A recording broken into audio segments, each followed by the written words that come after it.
At the 2023 NHL Entry Draft, the Vancouver Canucks had the 11th overall pick. Sure, there were some guys on the board who would inevitably play NHL games that went after Vancouver's selection. Zach Benson for the Buffalo Sabres was a good pick. You can talk about Callum Ritchie, now an Islanders prospect who's looking pretty good. Gabe Perreault and Gavin Brindley, guys out of the USA. But the Vancouver Canucks took one of the most highly touted Swedish players in the 2023 draft with this pick. Ladies and gentlemen, today we're going to be talking about Tom Willander, and just try to get into what this guy could be for the Vancouver Canucks this upcoming season and beyond.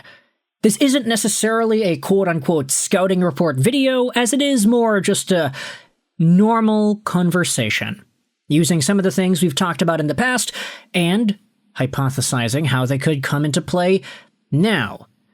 Tom Willander is 20 years old, 6'1", 190 pounds, right-handed defenseman. He is labeled as a mobile D-man, a speedster, and a two-way defenseman, who is already signed on to his entry-level contract with the Vancouver Canucks. This, by the way, was a really big deal at the end of the 24-25 campaign because Willander didn't sign quickly. And there was a lot of debate as to whether or not the Vancouver Canucks were kind of giving him a tough time and whether or not he actually wanted to sign and commit to Vancouver and whether or not the Canucks were actually willing to sign this guy or if they were just more intent on trading him away for a rental piece. There was a lot of discussion throughout the course of the year as to whether or not Tom Willander would stay in the Canucks organization come the 2025 summer, but lo and behold, he's here. At least at the time of recording this audio, he is here. There is a possibility he gets traded sometime between the time I finish recording this and the time this video is uploaded on YouTube, but Tom Willander is a solid right-handed defenseman.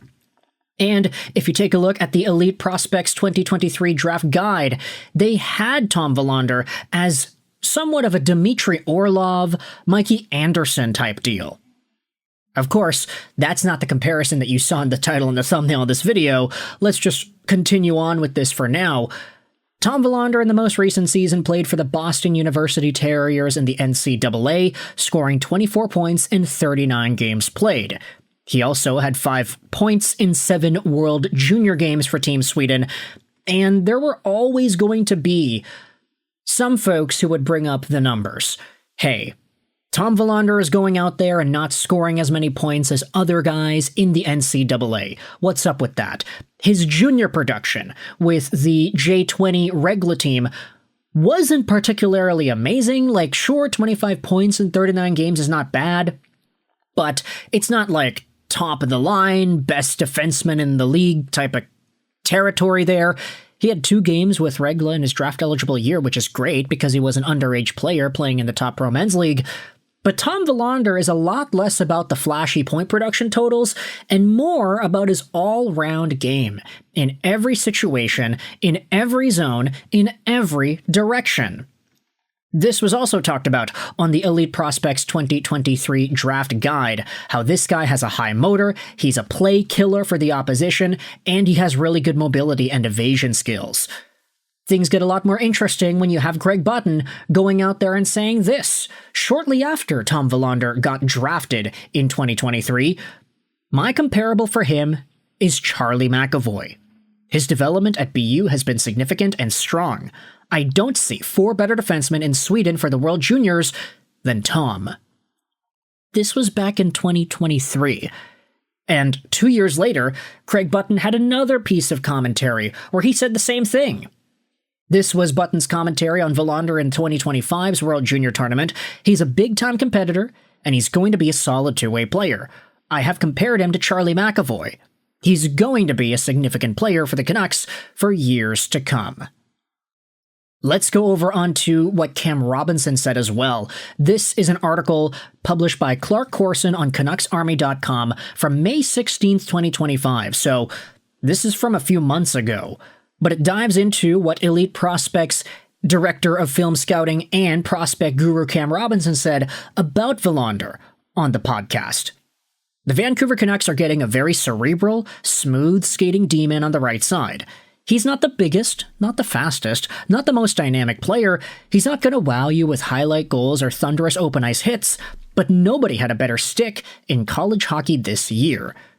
His ability to gap up, use that stick, he doesn't chase, he times it perfectly. He's the type of player who's going to play a significant role for a club in a top 4 situation, eating up minutes at 5-on-5, killing penalties, maybe seeing some second power play opportunities too. He improved on his defensive reliability and transition play in significant amounts at the NCAA level, and I think we'll see him bring that very swiftly into the pro game. The focus should be on Tom Willander developing a little more of his puck handling in transition, adding some pop to his shot, some lateral agility in the O-zone to open up lanes, passing and shooting options. As for where Willander starts next season, Cam Robinson went out there and said that he expects a steady, development-focused path. I would say the safe bet is that he'll be in Abbotsford to start the year next year.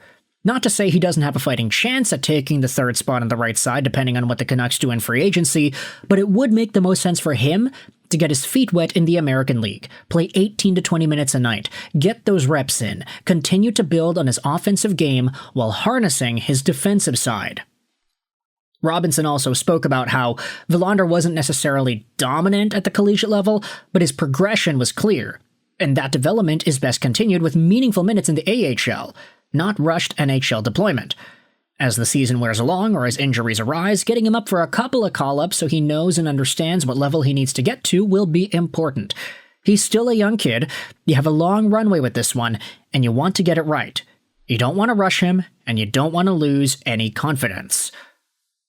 The thing is, Willander has already shown a lot of maturity in the NCAA, and it was so much to the point that we actually did have some analysts and writers saying that Willander could be a top 4 defenseman for Vancouver as soon as this upcoming year.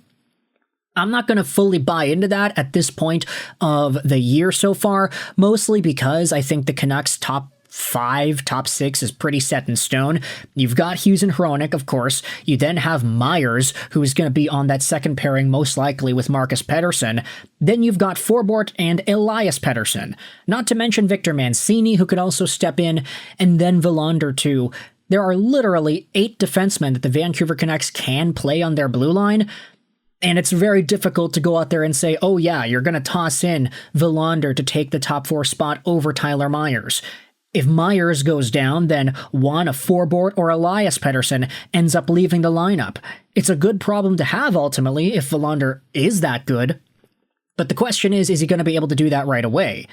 If I had to bet on it, I'd probably say no. I'd say maybe he gets a full season in Abbey, let him marinate a little bit more, get him up to speed with the pro game in the AHL, and then see him transition into the National Hockey League in the same way that Elias Pettersson did the most recent season.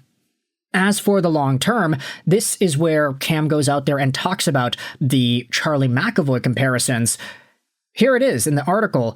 Robinson pointed to a familiar name for Canucks fans. You almost look at him as a lighter version of Charlie McAvoy. McAvoy's got a little more offensive juice, he just doesn't put up a ton of points. He's usually in that 30 to 40 point range. Willander can get close to that level offensively, but defensively is where the real shutdown potential grows.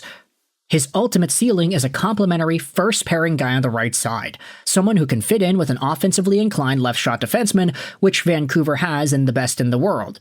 We'll see if they end up mixing and matching with Hughes long-term, but that's the ceiling. The more realistic outcome is that he's a driver on your second pair with an equally competent partner.